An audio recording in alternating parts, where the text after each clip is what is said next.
মজাদার খাবার রান্নাবান্না হচ্ছে। এখানে হচ্ছে মুরগিটা বসানো হয়েছে। আসলেই বাচ্চা-কাচ্চা সবাই যখন একসাথে হয়, স্কুল ছুটি থাকে কিংবা বন্ধ থাকে, তখন কিন্তু রান্নার ধুমটাও অন্যরকম পড়ে। আসসালামু আলাইকুম, সবাই কেমন আছেন? চলে আসলাম আপনাদের সাথে আরেকটি ব্লগ নিয়ে। এখন হচ্ছে চিকেন রান্না, আর চিকেন তো প্রতিদিনই রান্না করতে হয় বাচ্চাদের জন্য। ওরা তো মাছ ওইভাবে খায় না। আর সবাই যখন একসাথে হয় তখন তো তারা মনে করে এটা একটা পিকনিক, আনন্দ। তো তখন তো তাদের মাংস ছাড়া আর কোনো কিছু দেওয়াই যায় না, এরকম একটা অবস্থা। আর এখানে সাদা সবজিটা করা হচ্ছে ফুলকপি দিয়া। ফুলকপির এই সবজিটা কিন্তু অনেক মজার হয়। আর লাউ রান্না করতেছে আম্মা, আর আম্মার হাতের লাউ রান্না ভীষণ মজার। আর এখন শীত সিজনে কিন্তু লাউ ভালো লাগে। এটা টাকি মাছ দিয়ে লাউ মানে মানে ভাইঙ্গা রান্না করে আর কি, এই রান্নাটা হচ্ছে। আমরা আবার টাকি মাছ দিয়ে লাউটা রান্না করি। তো আম্মা রান্না করতেছে লাউ। এইভাবে রান্না করলে আম্মার হাতে লাউ রান্নাটাও ভীষণ মজার হয়। আর এই ছোট মাছ দিয়ে মিষ্টি লাউ দিয়ে রান্না করা হবে। আর সকালবেলার নাস্তায় খিচুড়ি আর ডিম বোনা করা হয়েছিল। তো বাচ্চারা অনেকেই ঘুমের থেকেই ওঠে নাই, আমরা তো সবাই নাস্তা করে নিছি।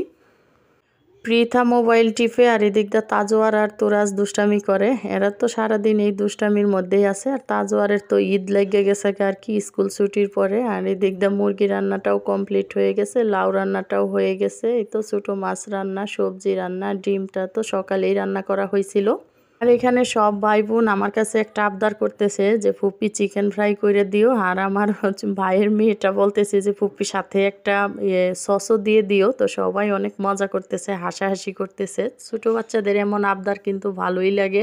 সময় খুবই দ্রুত চলে যাচ্ছে। আর এরকম মানে একটা আনন্দ, বাচ্চাদের স্কুল হলিডে থাকলে তখন যে কি একটা মানে ভালো লাগে। আর এখানে হচ্ছে এগুলা পিঠা, আমাদের দেশে বলে এটা মুইঠা পিঠা। তো এটাও কিন্তু আমরা মাংস দিয়ে ভর্তা দিয়ে খাই।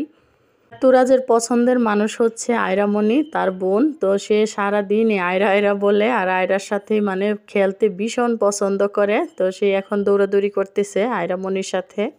দুইজনেই খুব মজা করে খেলাধুলা করতেছে, ঘোরাঘুরি করতেছে। সবাই অনেক মজায় আছে। পৃথা, তাজো আর তুরাজ সবারই দেখা যায় যে পৃথার একটা মানে সমবয়সী আমার বোনের মেয়েরা আছে, তাজোয়ারের সমবয়সী আছে, আবার তুরাজেরও আছে।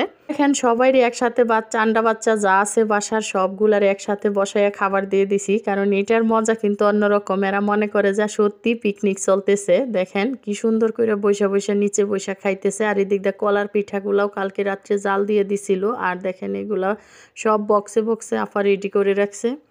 এই পিঠাগুলা সবার বাসায় বাসায় দেওয়া হবে, আর আমরা খাবো। আমরা অল্প জিনিস মানে আমাদের বাসায় হয় না, কারণ আমরা পরিবার বড়, সবাইরে দিয়ে আমরা মানে ভাগাভাগি করে খাই আর কি, সবাই মিলেমিশে এই আর কি।